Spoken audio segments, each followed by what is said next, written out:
cornerstone of President Trump's economic agenda faces a major test at the Supreme Court. Trump saying this United States Supreme Court case is literally life or death for our country. With a victory, we have tremendous but fair financial and national security. Without it, we are virtually defenseless against other countries who have for years taken advantage of us. There was a massive Supreme Court case yesterday where Trump's tariffs actually appeared before the United States Supreme Court for their legality. The Supreme Court will rule on that imminent question. Hundreds of billions of dollars are at stake because of the amount of revenues that have flowed into the federal government's coffers. There is a potential possibility they may actually have to repay all of the tariff revenue back to those companies if they are struck down, and it increasingly looks that way. So Trump says if the Supreme Court rules against him, it's going to destroy the country. The other side saying if the Supreme Court rules against Trump, it's going to save the country. Let me explain what's going on.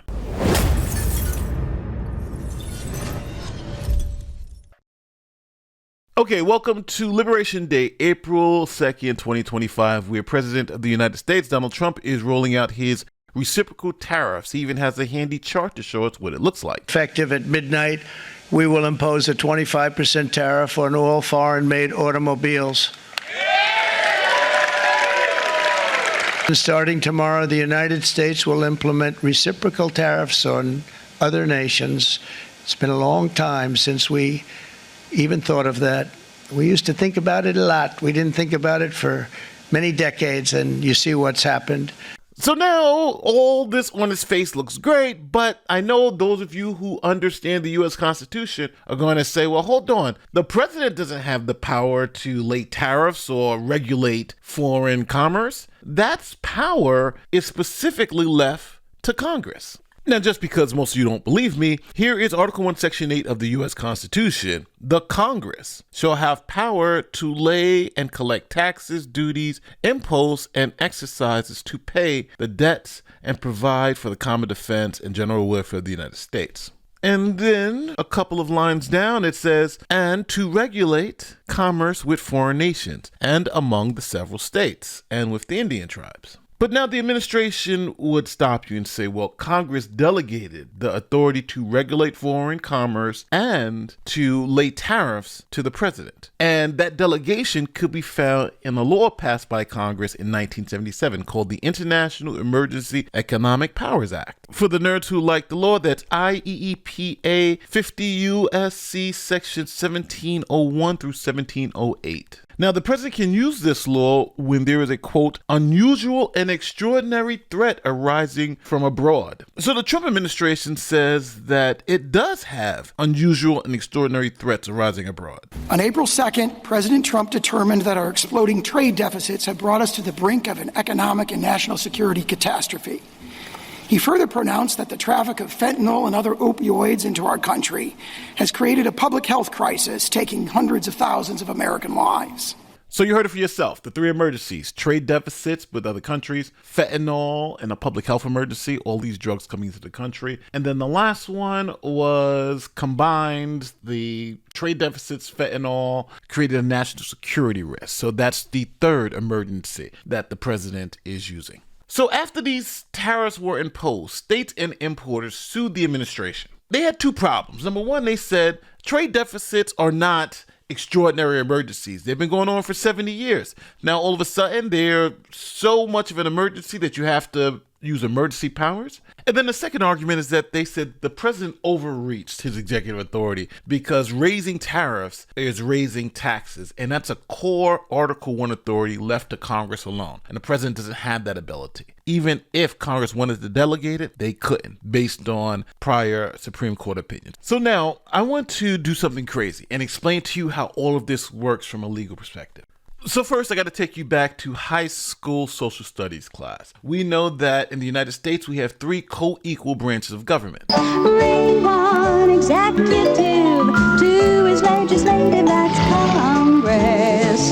Ring three, judiciary, see, it's kind of like my circus. Now, the powers for each one of these three branches of government are laid out in the U.S. Constitution. As an example, Article 1 of the Constitution lays out the powers and authority of the U.S. Congress. They can collect taxes, they can write laws, and they can regulate commerce with foreign nations. That is their authority under the U.S. Constitution. Next is Article 2, and Article 2 is for the president and lays out the powers and authority that the president can use. For instance, like the power to pardon people for crimes. That's a power solely vested in the President of the United States. And Article 3 gives the power of the judiciary to the Supreme Court, power to interpret laws, to settle controversies, and so forth. Now, for this case, we're specifically talking about two powers. One, we're talking about the powers to regulate foreign commerce. That's found in the U.S. Constitution, Article 1, Section 8, Clause 3. And we're also then talking about Congress's ability to tax. That's in Article 1, Section 8, Clause 1. So everyone understands in this process that this is an authority vested in Congress. And if the president is going to use something like this to either regulate foreign commerce or tax, it needs to be given to him or delegated to him from Congress. So now, let me not hide the ball. The first question is, can Congress delegate this authority to the president? Well, the first thing the court's going to have to look into is what's known as the major questions doctrine.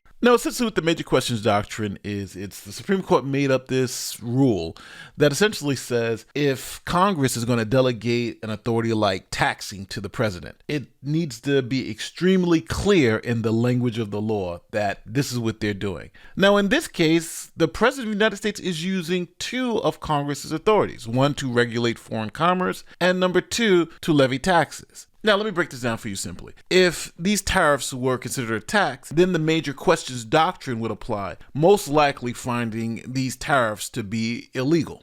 Now, the Trump administration's lawyers have made a distinction with these tariffs and saying, hey, not all tariffs are the same. The tariffs that are taxing tariffs are designed to generate revenue. But these taxes that President Trump put out on Liberation Day are not revenue-generating tariffs. They are regulatory tariffs. Here is the Solicitor General saying that. Congress is saying you have inherent powers to address international emergencies, and we're conferring on you the tools, including Article 1 tools, like, for example, the power to regulate foreign commerce. And I want to make a very important distinction here. We don't contend that what's being exercised here is the power to tax. It's the power to regulate foreign commerce. These are regulatory tariffs. They are not revenue-raising tariffs. The fact that they raise revenue is only incidental. The tariffs would be most effective, so to speak, if no person ever paid them. Now, one thing that does hurt their position is that Trump was going out there saying that these tariffs were generating huge amounts of revenue for the United States. And yet our country's taking in tens of billions of dollars and trillions of dollars, actually trillions of dollars in tariffs. You know all about it. It's been amazing. They say, why are we taking in so much money? Last week they found $29 billion and they couldn't figure out where it came from. I said, check the tariff shelf.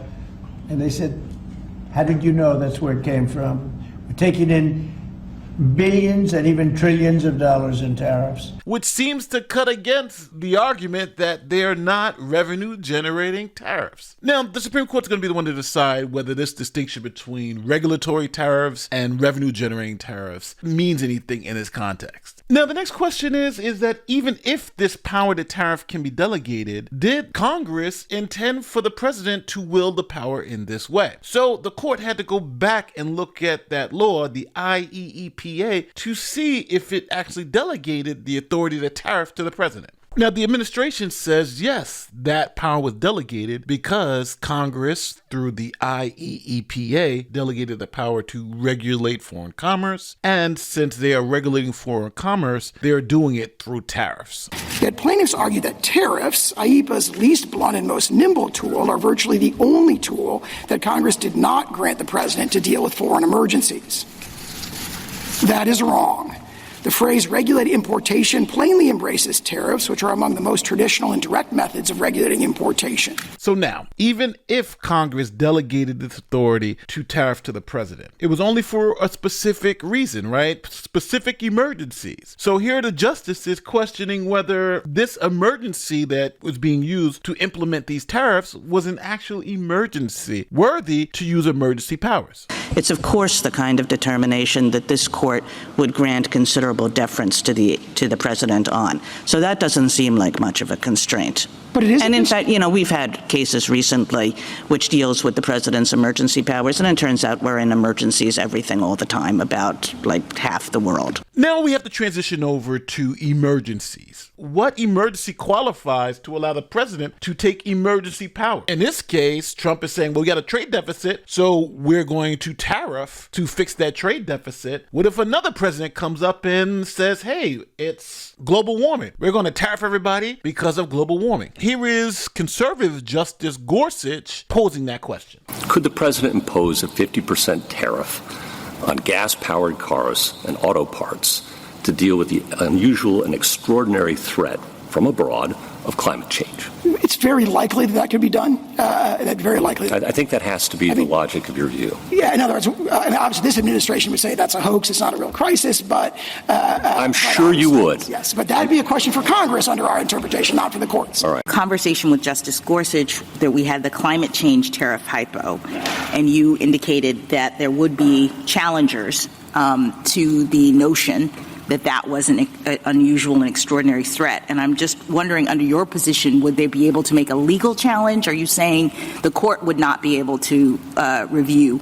On that particular hypothetical, I think I said that'd be a question for Congress. So not I don't. In other words, that wouldn't be the sort of thing that courts would want to wade into. Is this really an emergency? So what you hear there is the Trump lawyer admitted right there in front of the Supreme Court that yes, after reading the law, a future president who is a Democrat can use the same exact emergency power and raise tariffs for any reason they call an emergency. Justice Gorsuch gave his Democrat can raise tariffs 50% on gas-powered cars for climate change, but you can also do this for anything, right? There's a humanitarian crisis for LGBTQ plus or transgender people being prosecuted overseas. So we're going to raise tariffs on everybody to help that existential threat. Or you can say the crisis is one of DEI, equity and inclusion, or migrant safety coming across the U.S. southern border. So we can raise taxes to pay for the migrant crisis. Really think about it. Is this how much power we want to give to the president to raise our taxes for anything they want to pay for? And obviously, like I played earlier, Justice Kagan said we have emergencies all the time, which makes this one different than the others. Now that you heard all that, at the end of the day, the Supreme Court has to answer three specific questions. Did Congress delegate the power to tariff to the president under the International Emergency Powers Act? Because the Constitution, Article 1, Section 8, gives Congress the power to lay and collect taxes, duties, imposts, and exercises, and to regulate commerce with foreign nations. That means taxing and trade tariffs are Article 1 powers reserved to Congress. Now, if you say Congress did delegate, then was that delegation clear to survive the major questions doctrine? Because taxing is a major economic power, and Congress would have had to speak clearly and unambiguously to delegate that authority to the president. Then next, the court's got to answer, even if Congress was clear and delegated it, did they give him a blank check or did they limit it in some way? If it's a blank check, then it's going to be found to be illegal.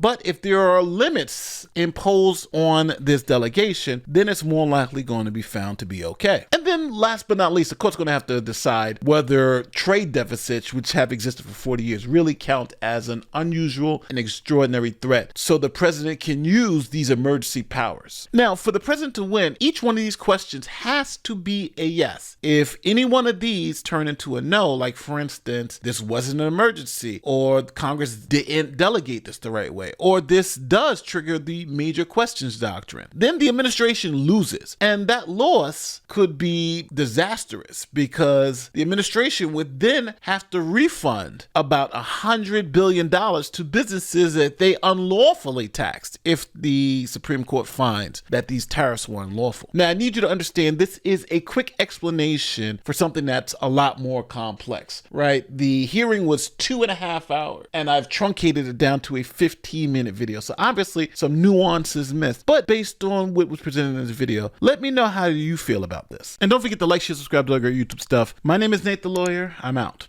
Peace.